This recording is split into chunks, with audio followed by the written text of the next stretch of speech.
Aqui te agradecer primeiramente pelos dizimistas e ofertantes da tua casa, que nesta noite, Senhor, ofertaram e dizimaram com amor, com prazer, com simplicidade e com humildade, Senhor. Pai, que o Senhor venha cada dia derramar, Senhor, bênçãos e bênçãos sem medidas sobre a vida dos teus filhos. Aqueles que almejam, Senhor, ser um dizimista e um ofertante, ser um mantenedor da tua obra, Senhor, abre porta onde não há porta, Senhor, porque Tu és Deus do impossível. Então, meu Deus, abençoa, Senhor, em nome de Jesus, cada dizimista fiel, cada ofertante fiel, Senhor. Em nome de Jesus, te apresento a vida do Teu servo agora, Senhor, que nesta noite será direcionado, Senhor, aleluia, Senhor, através do Teu Espírito Santo, a trazer uma palavra para os nossos corações, não aquilo que nós queremos ouvir, Senhor, mas aquilo que o Teu Espírito Santo vai falar, Senhor, através dos lábios do Teu Filho para a Tua igreja nesta noite. Então, meu Deus, usa como o Senhor já tem usado, Senhor. Capacita como o Senhor já tem cada dia mais capacitado o Teu Filho, Deus. Em nome de Jesus, Senhor. É o que eu te peço, te oro e já por fé eu te agradeço em nome do Pai, do Filho e do Espírito Santo de Deus. Se você crê, diz amém. Glória a Deus.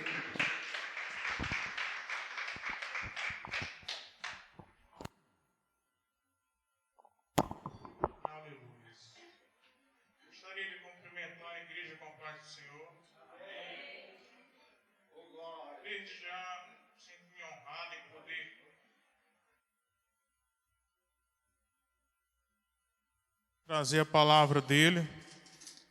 Hoje eu quero, através do que fui inspirado, vamos usar esse termo, porque a palavra que eu passei a semana toda estudando era uma, mas Deus me tocou em falar outra coisa, e ainda tentaram me tirar dessa linha, mas aí Deus disse, é essa, então vai ser essa, amém?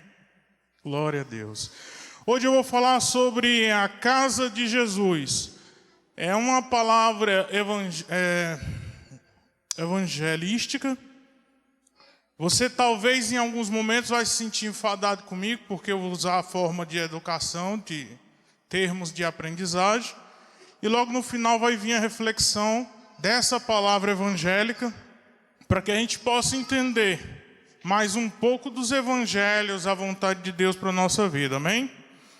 Sendo assim, vamos usar muito o evangelho. Feche os seus olhos, como sempre eu vou iniciar com oração. Senhor nosso Deus, aqui estamos reunidos com o intuito, Senhor, de Te engrandecer, de reconhecer que Tu és o único Deus nesta terra, ao qual se vale dobrar os joelhos, Pai. Aqui estamos, Senhor, crentes que a Tua palavra é a verdade, que a Tua palavra tem poder, Senhor, para nos libertar, nos curar, nos dar, ó Deus, uma salvação a qual é prometida. Pai, abençoa através do Teu Espírito, que o Teu Evangelho venha alimentando a nossa alma e dando-nos fortaleza. Pai, os dias têm sido difíceis, muitas cegueiras, Pai, assim sendo o Teu Espírito nesta hora venha nos tirar as escamas. E esse Evangelho se torne claro e límpido em nossa vida. Assim eu creio em nome de Jesus. Amém. Glória a Deus. Iniciamos em Mateus 8:20. Meu amado, que o Espírito lhe abençoe, mas hoje você vai usar bem esse teclado. Mateus 8:20. Nós vamos usar uma expressão de Jesus que diz assim: mas Jesus lhe respondeu: as raposas têm seus covis e as aves do céu ninhos, mas o Filho do Homem não tem onde reclinar a cabeça. Glória a Deus. Escute. O ministério de Jesus, ele foi itinerante. Quando eu falo isso, ele não tinha um local específico para reclinar a sua cabeça. Eis a razão de tal pronunciamento. Por isso ele fez essas declarações, ou essa no caso em específico, declaração de que não tinha um local fixo para residir. Mas é aí o ponto que eu quero trazer para vocês, para que a gente possa meditar, que as palavras do Senhor afirmam que Ele fez morada em um local específico. Ele tinha um local, uma casa, onde Ele ficava. E isso nós vamos agora fazer essa leitura em Marcos 1, 38 e 39. Como eu disse, o tema é a casa de Jesus. Em Marcos, capítulo 1, versículo 38 e 39. Diz assim: Jesus, porém, lhes disse, vamos a outros lugares, às povoações vizinhas, a fim de que eu pregue também ali, pois para isso é que eu vim. Então foi por toda a Galileia, pregando nas sinagogas deles, e explicando e expulsando, expelindo os demônios. Glória a Deus. E aí, para complementar e eu poder trazer a reflexão, você vai agora abrir em Mateus 4, do 12 ao 13. Aí a gente completa o nosso raciocínio para que eu possa falar. Ouvindo, porém, Jesus que João fora preso, e quando falo em João, é João Batista, né? Retirou-se para a Galileia. E deixando Nazaré, onde estava, foi morar em Cafarnaum, situada à beira-mar, nos confins de Zebulon e Naftali. Glória a Deus. Então, amados, eu quero que você entenda isso. A palavra afirma que Jesus ele teve morada em Cafarnaum. Cafarnaum foi uma localidade estratégica. As vizinhanças de Cafarnaum, Judeia, Galileia, Samaria, e são nomes familiares para cada um de vocês. E ele tinha essa morada, logicamente era uma casa onde ele repousava. Era o local onde, vou dar uma memória a vocês, para que vocês possam depois ler na Bíblia, onde destelharam a casa e desceram um paralítico, para que conseguissem chegar até ele. Aí você tira a quantidade de pessoas que tinha naquele local. Então, esse momento é o que nós vamos fitar aqui agora, trazer a exemplo como era a casa de Jesus. E essas leituras vão ser focadas, uma boa parte, em Mateus 9. E o que eu quero que você tenha em mente, eu estou focando para que você tenha atenção a isso, é os acontecimentos nesse local. Aonde Jesus mora, o que é que acontece? É isso, em simplicidade. O que é que acontece quando Jesus faz morada em um local? Ok? Então vamos aqui agora adiante. Cafarnaum era um lugar estratégico, por isso ele foi escolhido para a residência de Jesus. Talvez essa casa justamente fosse algo que foi cedido a ele para morar. Jesus ele tinha muitos colaboradores, pessoas as quais o Senhor alcançava e concebia de sua graça, ajudavam a Jesus, abençoava ele. Em Lucas 8, do 1 ao 3, nós vamos ler agora, e vamos observar algumas pessoas que foram abençoadas e que eram colaboradoras do reino, que ajudavam nessa missão de Cristo na terra.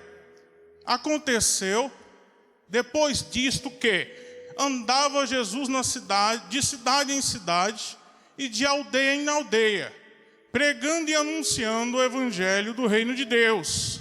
E os 12 iam com ele. E também algumas mulheres que haviam sido curadas de espíritos malignos e de enfermidades. Maria, chamada Madalena, da qual saíram 7 demônios. E Joana, mulher de Cusá, procurador de Herodes, Susana e muitas outras, as quais lhe prestavam assistência com os seus bens. Então, você pode observar nessa leitura que o Senhor ele era amparado. Haviam muitas pessoas que colaboravam com a obra de Deus. Pessoas que abriam as suas portas e cediam para que Jesus fizesse morada. Então, a Bíblia não vai dizer especificamente o endereço e o número da casa, mas nós deduzimos que essas pessoas que assim auxiliavam a Cristo cederam um local para que ele ali fizesse morada, onde ele pudesse repousar. Primeiro ponto, lugar de maravilhas. Nós observamos que nesse lugar aconteceu muitas maravilhas. E a nossa leitura, por isso que no início eu falei, vamos usar muita Bíblia, amém? Vou deixar que a palavra do Senhor, ela se revele. Em Mateus 9, do 1 ao 8. E dessa vez eu vou pedir que a igreja leia um versículo e o outro. Vou iniciar. Mateus 9, do 1 até o 8. Diz assim: entrando Jesus num barco, passou para o outro lado e foi para a sua própria cidade. A igreja.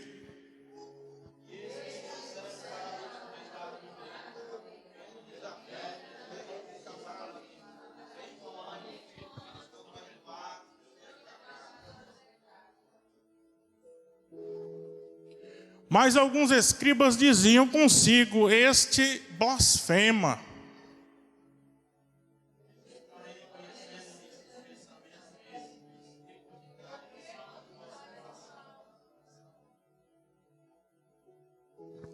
Pois qual é a mais fácil dizer: estão perdoados os teus pecados? Ou dizer: levanta-te e anda?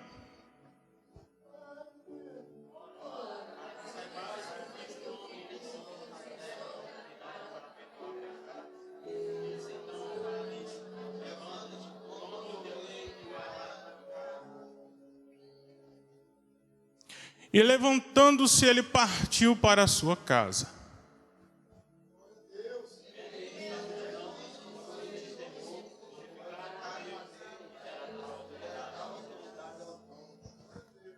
Aleluias, glórias a Deus. Então, amados, observe que justamente neste local onde se encontrava Jesus, foi levado até ele um paralítico. E ali, ao conseguirem chegar até onde ele estava, Jesus citou inicialmente: teus pecados estão perdoados, não temas. Ele observou que em meio à multidão, haviam pessoas que estavam ali, acredito eu, para observar, para saber o que se passava, né? Quem era Jesus, talvez. E ouviram isso e ainda indagaram, que nós sabemos quem é porque falou. E eles disseram: olha, ele blasfema, porque quem tem poder na mente deles de perdoar pecados é Deus somente. Mas Jesus afirmava perdoar pecados. Aí Jesus, ele logicamente, ele sabia o que se passava no coração daquelas pessoas. Jesus, ele fazia a leitura de todo o ambiente e sabia o que se passava. Ele afirmou: o que é mais fácil eu falar para esse paralítico: teus pecados estão perdoados? Ou levanta-te, pega a tua maca e vai para a tua casa? Qual é o mais fácil? Na mente humana, logicamente, é dizer: não, perdoados estão teus pecados. Lógico. Aí Jesus nem esperou resposta, logicamente. Ele falou o quê? Levanta-te e vai para a tua casa. O paralítico, imediatamente, com aquela voz de autoridade de Cristo, levantou-se, pegou aquele objeto ao qual foi levado e foi para a sua casa. Isso é uma maravilha, meu irmão. Isso é uma questão de fé. É você crer no impossível. É você ver uma pessoa que nasceu com uma anomalia, que não consegue andar, que é de nascença, e Cristo vir e dizer: esteja curada. E essa pessoa voltar praticamente da forma perfeita do seu corpo e voltar a andar. Isso são coisas que só a fé pode operar. Nossos dias atuais, nós temos carência da fé. A fé é algo que nos falta para a contemplação de Deus no nosso meio. Por vezes nós nos limitamos aos olhos da carne, ao que a gente vê.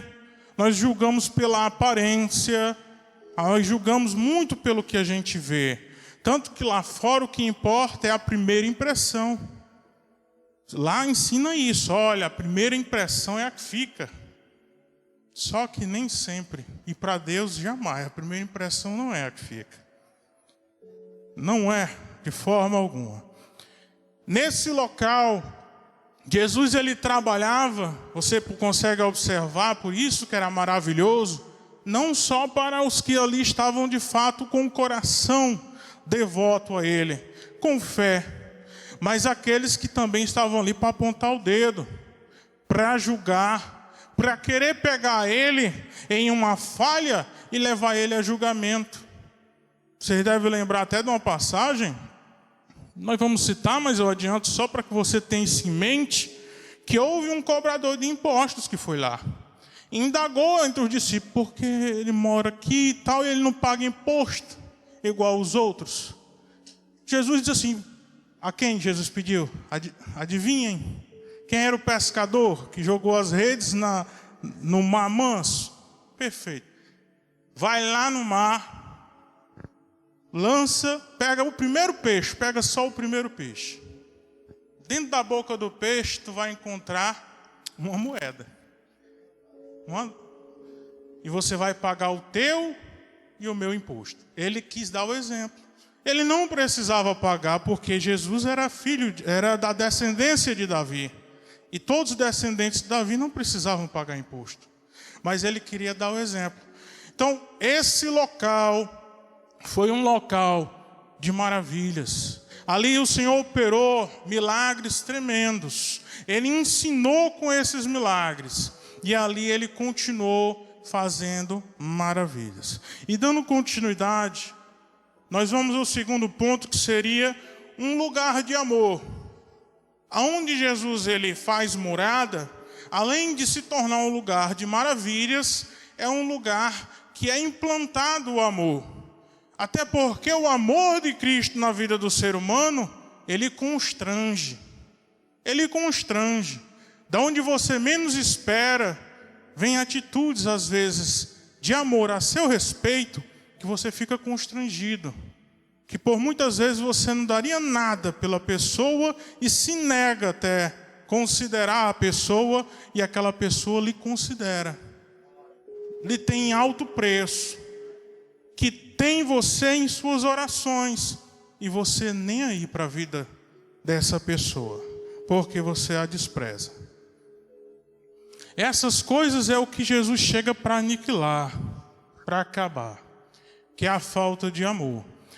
Ele chegou nesse local e nós vamos agora ler em Mateus 9, do 10 ao 13 primeiro, para poder continuar. Mateus 9, 10 até o 13. E sucedeu que, estando ele em casa, à mesa, muitos publicanos e pecadores vieram e tomaram lugares com Jesus e seus discípulos, a igreja.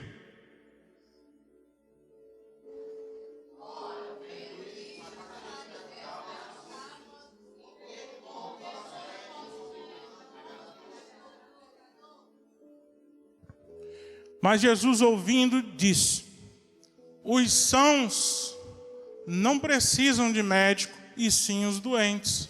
A igreja.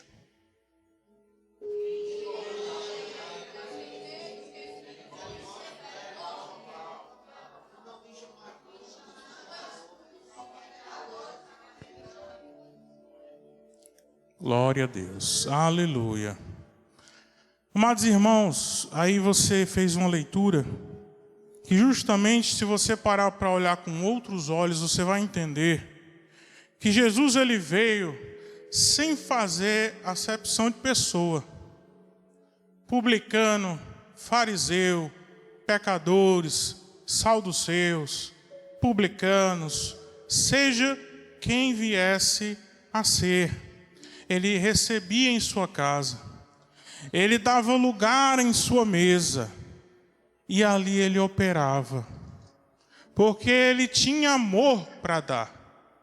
Esse é o ponto. Ele não olhava para os teus defeitos, as tuas falhas. Todos nós somos falhos. Todos nós temos falhas, às vezes de caráter. Então essas falhas é onde Jesus trabalha na nossa vida. Uma vez que nós damos a permissão para que ele possa fazer.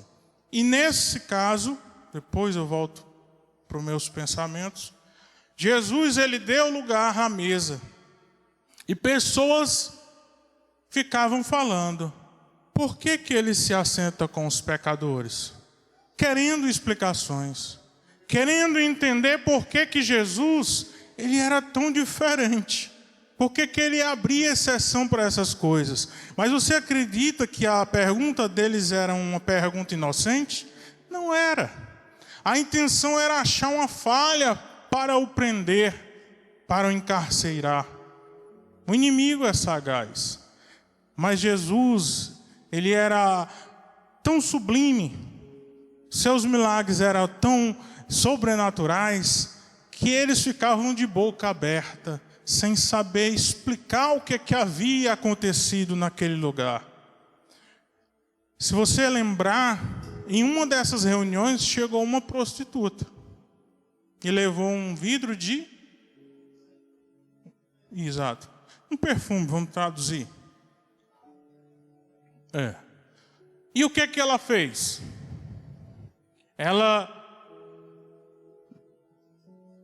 Eu estou deixando vocês pensar para me responder. Eu vou falar, mas quem souber, fale. O que ela fez? Lavou os pés de Jesus. E aí é onde se entra na questão. E o unguento não era qualquer unguento. Era um unguento que era de valor. Era algo que tinha valor. Perfume francês, né? Derramou aos pés de Jesus. Você percebe a importância que essa vida deu? Você entende e consegue ter empatia por essa pessoa? Você consegue entender o que levou ela a fazer isso?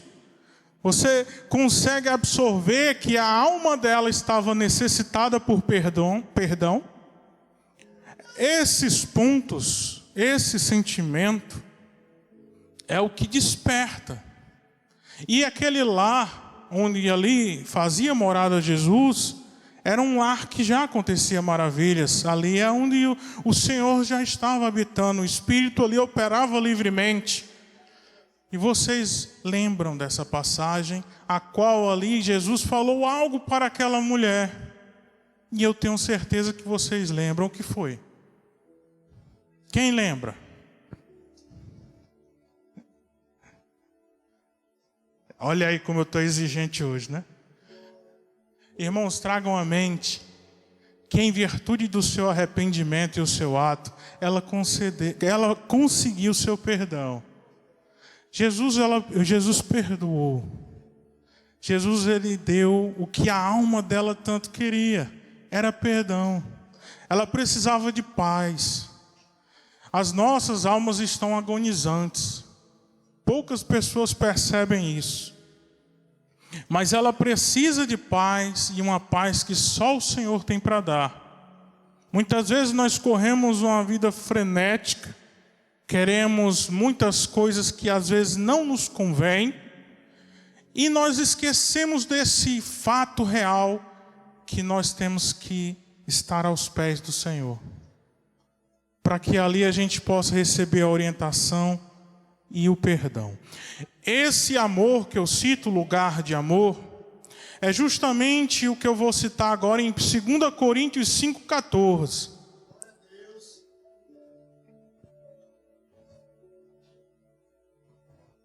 Segunda Coríntios 5,14. Diz assim, ó: pois o amor de Cristo nos constrange, julgando-nos isto: um morreu por todos, logo todos morreram. O ato que Cristo fez por nossas vidas é um amor sem igual. Por vezes nós não conseguimos, na nossa mente limitada, ter a noção real do quanto foi importante a morte de cruz de Cristo para as nossas vidas. Nós nos limitamos muitas vezes de entender que a vida se resume a essa agora, o presente, e não lembra que nós haveremos de ter um encontro com Deus. Seria interessante viver dessa forma. Isso é o que eu chamo, e a palavra diz, cegueira.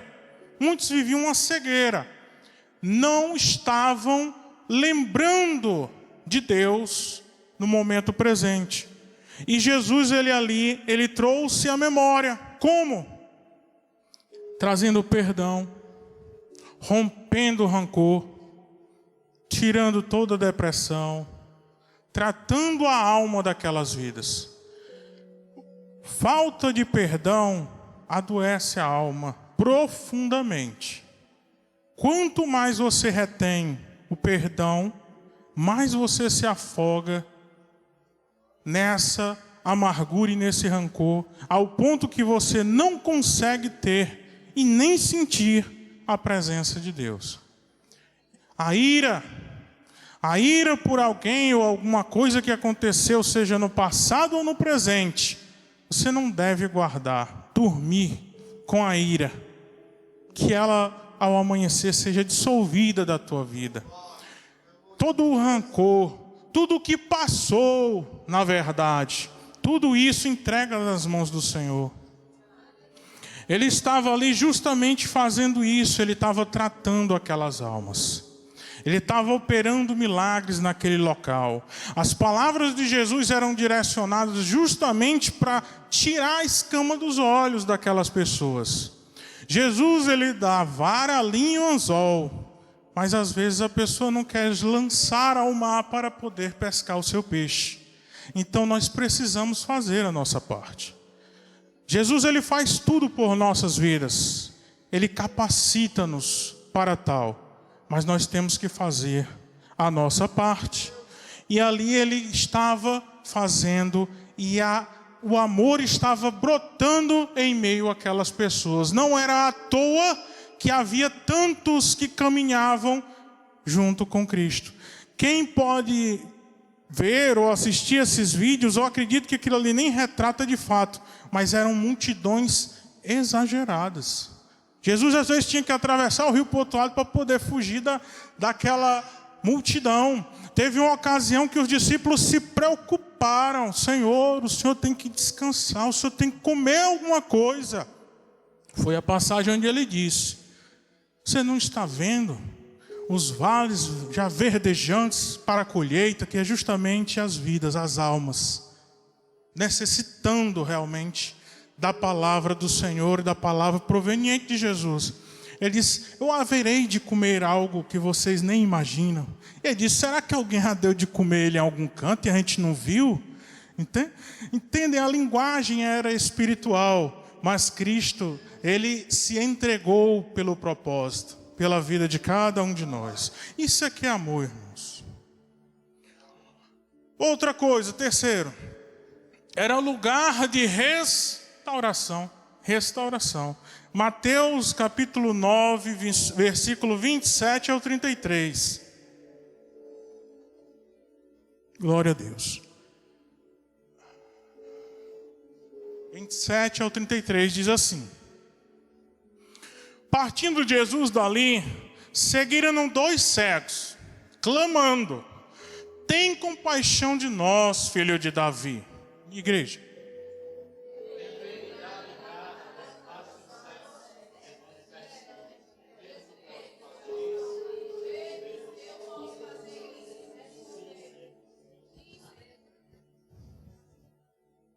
Glória a Deus. Então lhes tocou os olhos, dizendo: faça-se-vos conforme a vossa fé. Igreja.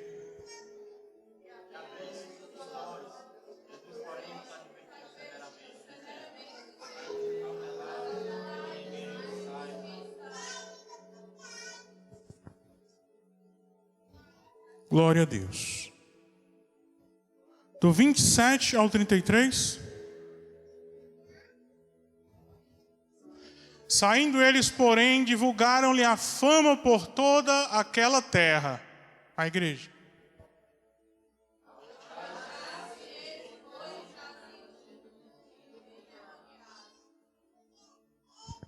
Glória a Deus. E expelindo o demônio, falou o mudo.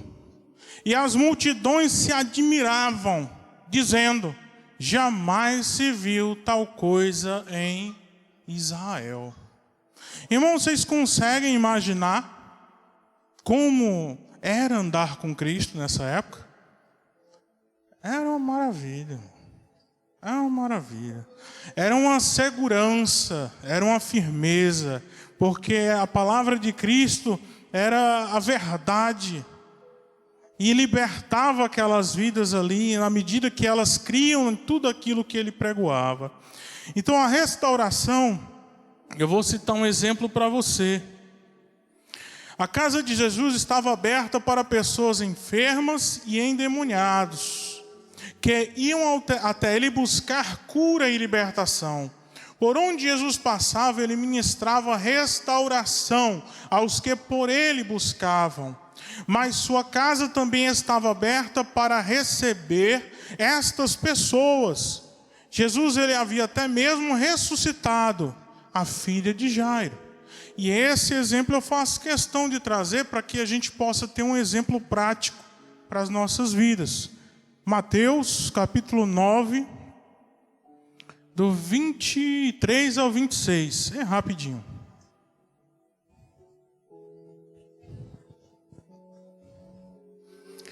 Tendo Jesus chegado à casa do chefe e vendo os tocadores de flauta e o povo em alvoroço, disse à igreja: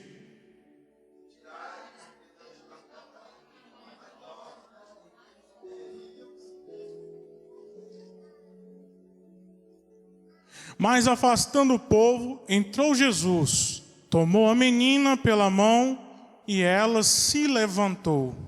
A igreja.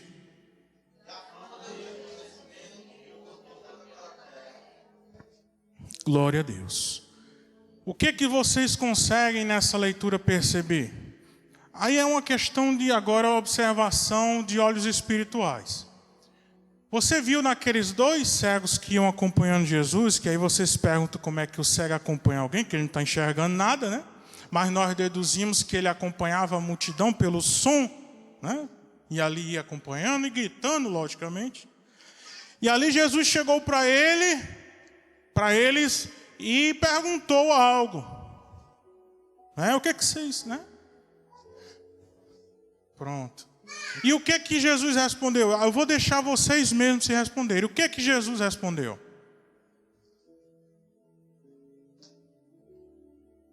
Que seja feito de acordo com a tua... Perfeito. Não tem problema se não souber, não. Que seja feito de acordo com a tua fé. Agora vamos lá. Quando Jesus chegou na casa da menina, qual foi a primeira atitude dele? O que ele fez? Vamos lá, igreja, se esforcem. Tentem se colocar na situação. Ele viu o quê? Aqueles flautistas, aquele pessoal ali, o choro, aquele... Pronto. Tira tudinho. Quando eles iam saindo, que Jesus disse assim, a menina só dorme. O que aconteceu? Riam. Não creram. Não acreditavam. Você entende a razão dele pedir para que eles saiam? Porque onde existe incredulidade, onde a fé não tem vez, Jesus ele não opera. Houve dúvida, meu amado? Jesus não opera na dúvida. Então que vocês tenham esse entendimento. É de acordo com a tua fé. Se você pede algo a Cristo, tenha fé que vai acontecer. Persevere na palavra, confie nele, que no momento certo o milagre vai acontecer. E ali todos saíram. Jesus ele simplesmente disse o quê? Levanta. E a menina levantou. Todos ali ficaram o quê? Atônitos, admirados, não criam naquilo, mas Jesus ele operou. Ele fez um milagre. Mesmo em meio a tanta incredulidade, Jesus ele operou. Então, amados, entenda que essa restauração é uma proposta também dada aonde Jesus faz morada. Ele restaura a tua fé, Ele renova a tua esperança, Ele faz com que você se torne uma nova pessoa. Uma pessoa com uma visão diferente, com um coração transformado, e assim possa dar continuidade à sua jornada. Quarta coisa, um lugar de edificação. Edificação. Não era só as maravilhas, não era só o amor que ali era empreendido, não era só a restauração, mas também a edificação. Nós vamos ler Mateus 13, do 36 ao 39. Mateus 13, 36 ao 39. Então, despedindo as multidões, foi Jesus para casa. Tinha uma casa, né? Se ele foi. Por isso que eu estou falando de morada. E chegando-se a ele, os seus discípulos disseram: explica-nos a parábola do joio do campo.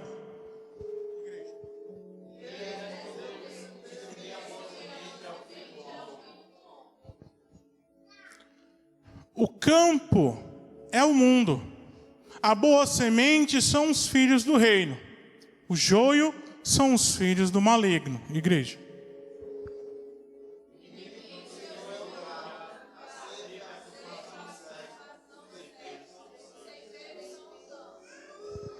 Glória a Deus até aí, tá bom? Então nós entendemos que o Senhor está ensinando aí. E Ele está ensinando através de parábolas. Eu não vou me ater muito porque o tempo não me permite. Mas se você ler Mateus, depois você vai perceber que Ele ensinava aos seus discípulos através de parábolas. E essa é uma delas, ao qual Ele revela que o mundo é o quê? É o campo. E quem é o trigo? Nós, né? Quem é o joio? Quem é que vai fazer a colheita? É os anjos, né? Perfeito. Eu quero só que você entenda isso. Jesus, ele já vinha realizando essas revelações e ensinamentos. E aí agora eu trago para a gente, tá bom? Porque eu tenho que ser mais sucinto. Irmãos, nós vamos conviver com pessoas voltadas e sinceras, filhos de Deus. E vamos também viver com pessoas que infelizmente ainda não aceitaram a Cristo. Nessa terra nós vamos viver juntos e vamos crescer juntos. Trigo e joio. Vamos estar juntos. Mas existe uma diferença fundamental. Uma diferença que não tem como. É porque nós reconhecemos quem é que nos alimenta, quem nos dá a força e quem nos faz crescer na direção correta. Então, esse ponto aí é o que ele estava querendo ensinar. Aí agora trazendo para as nossas vidas, porque às vezes a gente lê a palavra e não consegue aderir na nossa vida. Onde Jesus ele faz morada, ele pode até ter pessoas que o julgassem, que o apontassem, que não crescem no que ele falava. Mas ele com certeza, ele tinha toda a ciência que isso aconteceria. E ele continuava crendo, apregoando, falando da palavra e operando os seus milagres. Não haveria um motivo pelo qual ele se entristecer. Ele continuava fazendo a obra. E ali ele mudava aquele ambiente. E aonde a luz prevalece, as trevas bate em retirada. E era o que acontecia. Os inimigos de Deus batiam em retirada. Não tinham do que julgar ele. Não conseguiam. Porque ele era transparente e a palavra de Deus predominava. Agora vamos trazer para as nossas vidas práticas. Irmãos, hoje, assim como Jesus em sua casa, nós temos que atentar para o que entra em nossos lares. Isso quando eu falo assim, eu falo da televisão, eu falo da internet, eu falo das influências más. Porque isso tudo são os joios da vida que vem para sufocar o trigo, para matar a nossa fé. E eu não estou falando só para criança, não. Eu estou falando até para aquele mais idoso. Muitas vezes, quando você se atém a coisas simplesmente do secular, você não absorve nada da parte de Deus. E uma vez que você não tem um devocional, um hábito de trazer para dentro da tua casa a presença de Deus e a palavra do Senhor, você corre risco. Sendo assim, Jesus, sabendo disso, irmão, ele edificava. Ele não ficava simplesmente nas questões de milagres, da compaixão e da questão da restauração. Ele ensinava. E vocês sabem bem que Jesus, quando ele tirava para ensinar, ele ensinava. E ele não aceitava que ninguém levasse a palavra do Senhor e onde o Senhor deveria ser cultuado e adorado, a escárnio. Muitos lembram daquele momento em que Jesus, quando chegou no templo, que viu aquilo tudo sendo transformado em comércio, ele saiu botando o terror ali, dizendo justamente isso: aqui é casa do nosso Deus, aqui é local onde nós devemos toda a reverência, aqui é um local onde nós entramos para nos ater às coisas e para entregar as coisas de Deus. A César o que é de César, a Deus o que é de Deus. Então, isso, quando Deus faz morada, ele deixa muito patente. Por último, lugar de provisão. Lugar de provisão.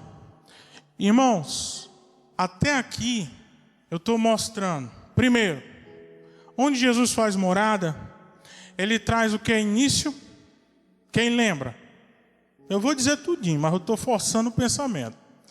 Primeiro, ele vai trazer, quem se arrisca?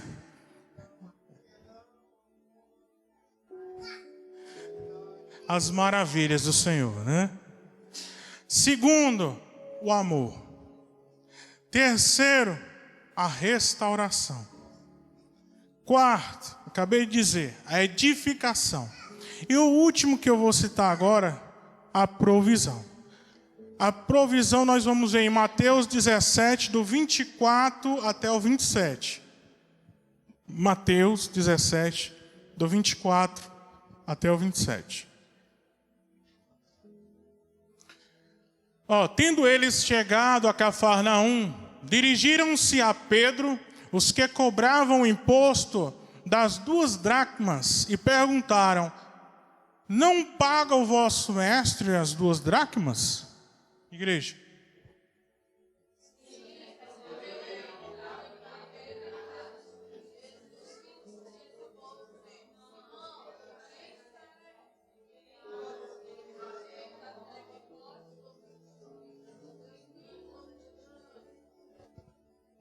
Glória a Deus. Respondendo Pedro, dos estranhos, Jesus lhes disse: logo estão isentos os filhos. Igreja.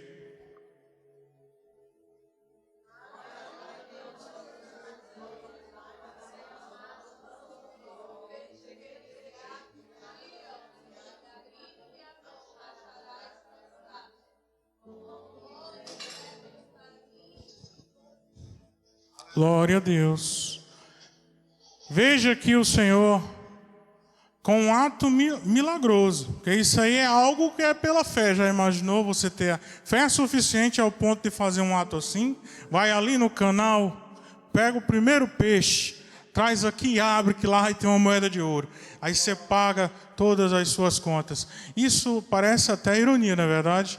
Mas não é nesse sentido que a gente fala. É no sentido que Deus, ele não deixará faltar o que você necessita. Ele não permitirá que os seus filhos passem por privações. Até porque, uma vez que o amor de Deus é implantado em meio aos seus, todos se ajudam. Todos vivem uma vida em comunidade. Acredito eu que você já deve ter tido essa sensação em viver em comunidade. Saber se importar com o próximo. Quando você vê alguém passando por necessidade, você se condoer e se mobilizar em ajudar. Isso é a citação.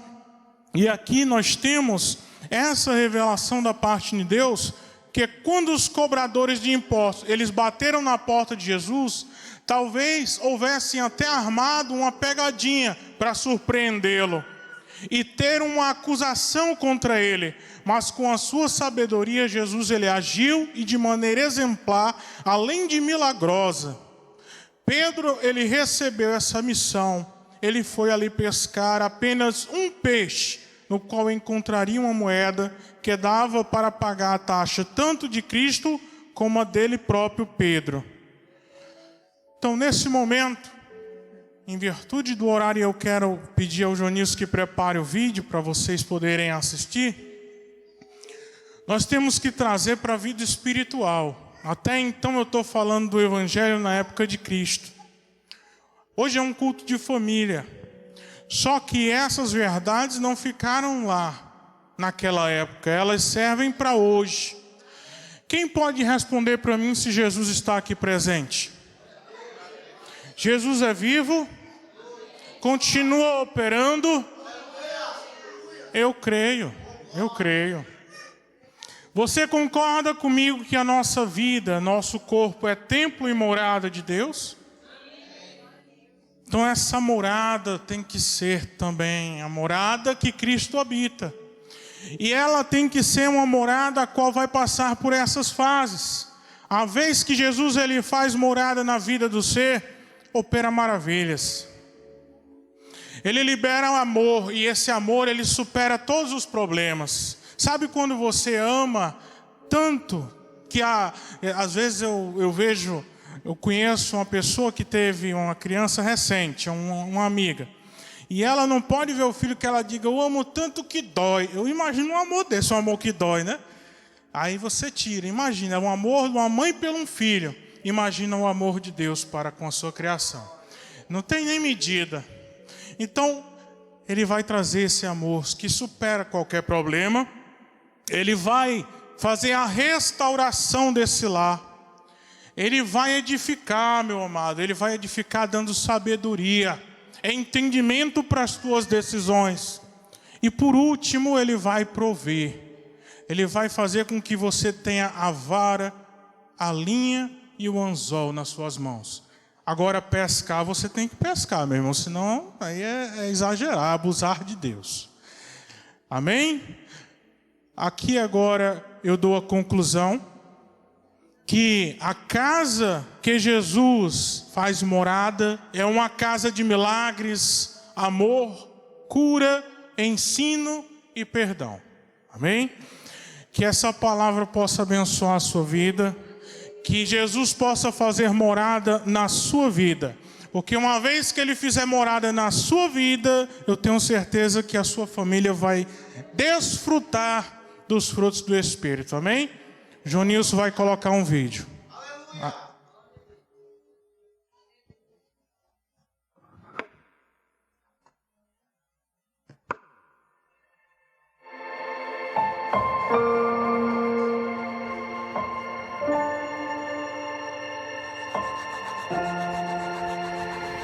Eu criei você. Planejei cada detalhe de sua vida.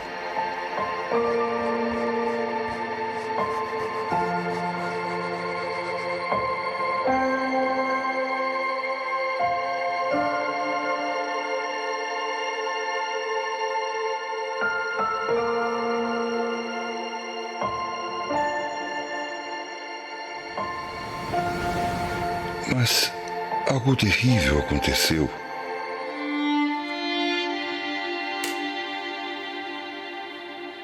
E manchou minha obra-prima. Partiu meu coração.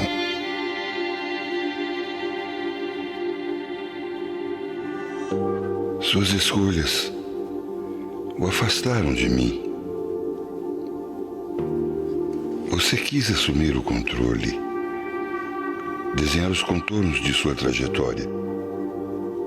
Se perdeu, sofreu, fez sofrer. se machucou.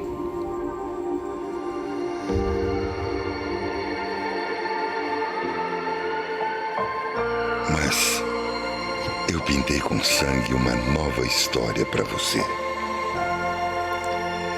Vamos começar de novo. Redesenhar sua felicidade. Juntar o que foi rompido.